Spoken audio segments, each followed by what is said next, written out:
Sahabat IND, ketemu lagi. Nah, saya akan mencoba menjelaskan ya hal-hal yang menurut saya ini perlu kita benahi dalam negara kita, ya. Yang nanti saya coba tarik bagaimana organisasi pun penting untuk memiliki kemampuan ini, ya. Yang pertama yang saya ingin jelaskan di sini adalah berkaitan dengan pemikiran, pola berpikir dan berpikir itu sendiri.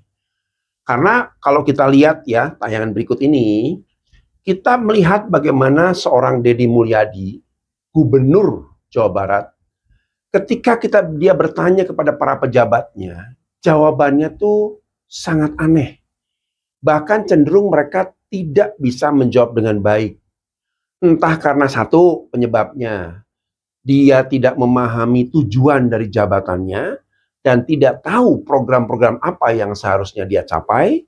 Yang kedua, memang selama ini mereka tidak bekerja dengan sungguh-sungguh untuk membangun sesuatu di provinsi mereka. Sehingga ketika pertanyaan-pertanyaan itu muncul, dan saya pikir itu pertanyaan bukan pertanyaan yang aneh ya, bukan pertanyaan yang wah, tapi itu pertanyaan-pertanyaan yang sangat sederhana. Sebagai seorang pejabat, apalagi kepala dinas dan lain sebagainya, mereka wajib ngerti apa yang mereka ingin lakukan, program apa yang mereka ingin tuju. Jadi Anda bisa bayangkan ya, dengan fenomena munculnya seorang gubernur, Deddy Mulyadi, yang sekarang banyak membongkar praktek-praktek yang membingungkan ya, yang membuat rakyat sengsara, praktek-praktek di mana pejabat-pejabat tidak punya konsep untuk membangun yang sesungguhnya. Itu terbongkar semua. Nah, saya ingin kaji dari cara berpikir. Ya, kita lihat tayangan berikut ini. Dan kegiatan kantor itu 16,5 miliar, belanja makan dan minum rapat Pak 15 miliar, belanja beasiswa 15 miliar. Belanja beasiswa buat siapa 15 miliar? Untuk di open Pak, dibuka umum ya. Beasiswanya siapa? Umum Pak, JFLS. Umum itu siapa? Masyarakat Jawa Barat. Dalam bentuk bantuan untuk sekolah S1, S2. S2. Artinya itu belanja untuk beasiswa S1 dan S2. Ya, di perguruan tinggi. Untuk guru. Bukan. Siswa SMA, lulusan Ya. SMA. SMA yang masuk perguruan tinggi. Ya. Untuk spesifikasi jurusan apa? Belum. Nah, nanti belanja seperti itu nanti kita lihat. Saya setuju tentang itu. Tetapi dispesifikasikan sesuai dengan apa yang menjadi kebutuhan Jawa Barat ke depan. Jawa Barat ke depan mau bangun kawasan industri rebana, kawasan industri ini. Maka kita mendorong sarjana-sarjana yang dibutuhkan di kawasan industri itu yang mendapat beasiswa agar dia menjadi penggerak ekonomi. Dan kita nanti bisa lihat output sarjana yang dari provinsi ini, siapa saja, produktivitasnya apa. Ini adalah contoh bagaimana pejabat-pejabat ini ternyata tidak memiliki kemampuan untuk berpikir yang baik dan benar. Ya, kita akan coba bahas dulu ya tentang apa itu yang disebut dengan berpikir. Ya, kadang-kadang orang masih menyamakan ya. Kalau saya kerja, pasti otomatis saya berpikir. Tidak, belum tentu. Kerja, kalau kita bicara kerja, ini bicara tentang aktivitas. Memang salah satunya adalah aktivitas berpikir. Dan berpikirnya bukan asal berpikir karena kebiasaan, karena instruksi. Tapi berpikir karena mereka tahu konsep dasar yang baik dan benar tentang bagaimana itu bisa menyelesaikan masalah-masalah mereka dalam pekerjaan, khususnya ya buat kepentingan masyarakat, buat kepentingan diri sendiri gitu ya. Nah, konsep inilah yang kita harus bina, khususnya pelatihan-pelatihan yang benar ya, bukan pelatihan abal-abal, bukan kajian-kajian yang nggak jelas. Pelatihan-pelatihan untuk meningkatkan kompetensi para ASN, khususnya mereka-mereka yang menduduki posisi sebagai kepala-kepala, supaya mereka tahu bagaimana cara menyelesaikan solusi di wilayah mereka masing-masing. Ya. Jadi kita harus coba lihat bagaimana berpikir ini menjadi habit yang baik dan benar di kemudian hari. Ya. Lalu yang kedua, kita harus mengerti dulu ya proses dari berpikir. Ya. Apa itu yang disebut berpikir? Ya. Yang pertama, yang perlu dipahami adalah apa itu yang disebut dengan masalah. Ya, bicara tentang masalah ini bisa panjang lebar. Tapi saya mau gambarkan satu hal yang simpel aja ya.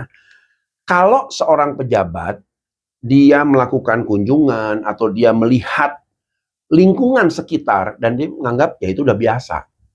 Ya memang begitulah kenyataannya. Ya ini sudah begini kondisinya.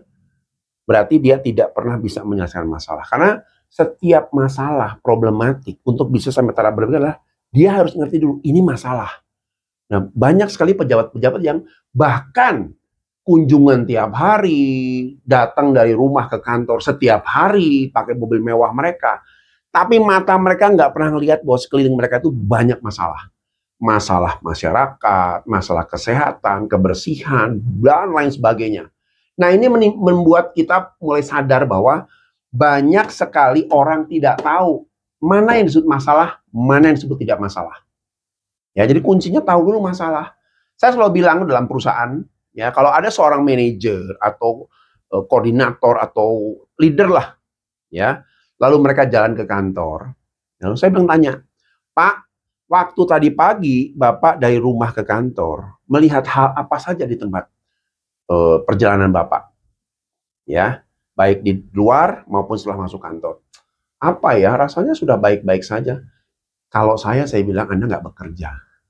Karena setiap hari sebenarnya namanya leader itu bergumul dengan yang namanya masalah. Mereka harus menemukan, mencari. Mereka harus sebagai problem seeker. Ya, bukan hanya pasrah dengan kondisi yang ada. Itu yang membuat sulit berpikir karena mereka tidak tahu itu jadi masalah. Nah, kalau pikirannya sudah ngerasa oh, ini masalah, ini masalah, ini masalah, ini masalah yang harus saya selesaikan, maka bisa masuk ke tahapan kedua, yaitu mulai mencari yang namanya penyebab. Ya, ketika sudah berpikir masalah, mereka berpikir, ini sebabnya apa ya? Kenapa kok banyak gelandangan? Apa penyebabnya? Kenapa kok kotor begini? Apa penyebabnya? Ini kok kenapa kok segala sesuatunya tidak sesuai dengan aturan? Apa penyebabnya? Nah, pergerakan berpikir yang kedua adalah mencari penyebab. Ya, kuncinya di situ, ya. Kalau setelah kita menemukan penyebab, lalu kita berpikir, solusi apa yang harus saya lakukan? Solusi. Apa ya solusinya? Nah, ini udah tahap berpikir lebih dalam lagi untuk solusi. Ya, lalu kita mulai melihat, oh solusinya dengan inovasi dan kreativitas mereka muncul di kepala. Ya, dan yang terakhir barulah kita tentukan yang namanya action plan. Dari solusi-solusi yang muncul tadi barulah tercipta, oh tindakannya harus apa. Nah tindakan juga mesti hati-hati. Kadang-kadang orang nggak berpikir, oh ada masalah tentang sampah, ya sudah saya bersihkan. Hati-hati. Seorang pimpinan harus mampu menjelaskan aktivitas membersihkannya bagaimana.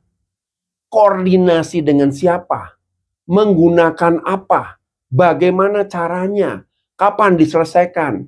Kalau itu tidak muncul dalam action, saya cuma bilang omong kosong. Anda hanya mimpi siang bolong. Karena apa? Karena Anda tidak bisa mendistribusikan kegiatan itu pada anak buah Anda. Nah, inilah kondisi yang harus kita selesaikan. Khususnya, mohon maaf, bagi ASN-ASN yang ketika berhadapan dengan yang namanya Deddy Mulyadi, terbata-bata dan sama sekali tidak punya jawaban yang jelas. Terkesan blank, terkesan nggak ngerti dengan jabatan mereka apa yang harus mereka lakukan. Yuk warga Jawa Barat kita sama-sama dukung supaya kemampuan berpikir ini menjadi kultur, menjadi budaya yang baik dalam kita kerja. Salam sukses.